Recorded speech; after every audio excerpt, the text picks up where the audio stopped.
Hello mga palalabs! Gumala kami sa mall ng aking mga alaga, ang aking mga anak. So bago mangyari mga palalabs, friends, siyempre mga palalabs, nagbalak kaming gumala sa SM kasi bibili kami ng cellphone ng aking bunso.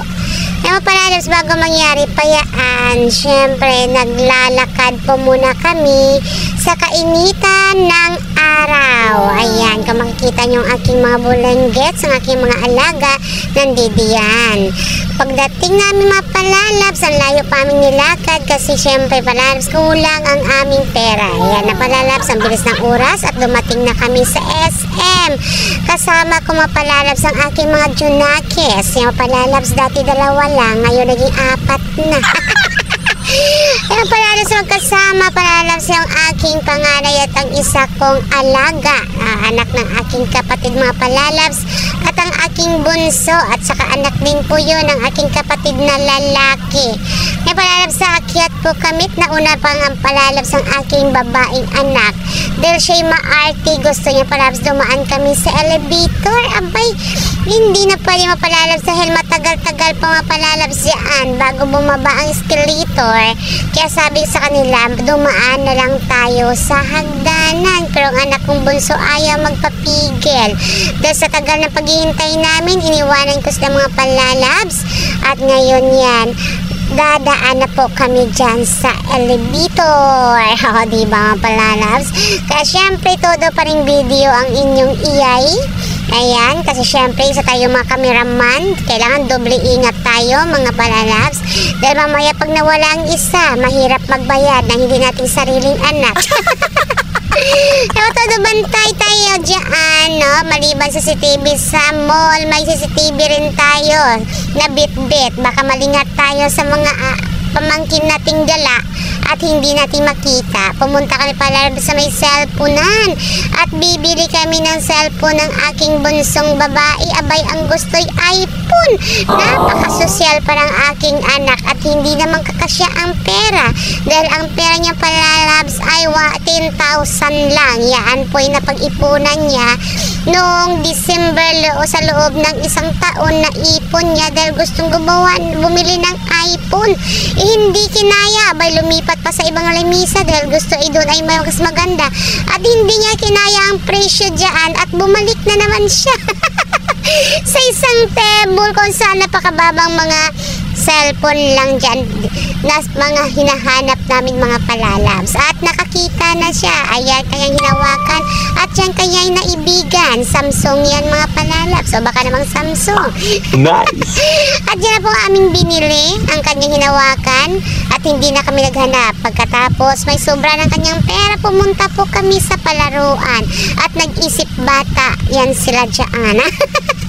At hindi namin palalabs kinayang tagal namin dyan. Ikot kami ng ikot at naubusan na kami ng budget dyan at lumabas na po kami dyan sa palaruan at may pinuntahan na naman kaming ibang palaruan. Ayan, nakisali na si kuya, ang aking panganay. Ito, at wala na daw silang perang panghulog sa tukin at madaya ang mga tukin sa SM. Ang dami nilang hinulog dyan at hindi naman gumagana ang kanilang mga makina. O SM, ayos-ayosin nyo yan. May nahulog kami dyan marami. At napag-isipan aking bunsong sumakay. Kung makita nyo palalabs, nag-enjoy yung aking bunso riyan. O akala nyo feeling bata. O lahat ng mga palaruan ng pambata sa sakiran noon mapalalabs. Sinakyan niya yan. Maliban yan sa horsey-horsey. O nag-enjoy. Sige lang na, enjoy mo lang yan hanggat kaya ka pa niyan, pero sa sunod na taon baka hindi ka nakakayanin yan. At nagutom na sila mga palalabs, sumunta kami ng Jollibee. Baka naman Jollibee, kuha na naman diyan Ayan, nagpili-pili na ang iyay para bumili ng kanilang pagkain.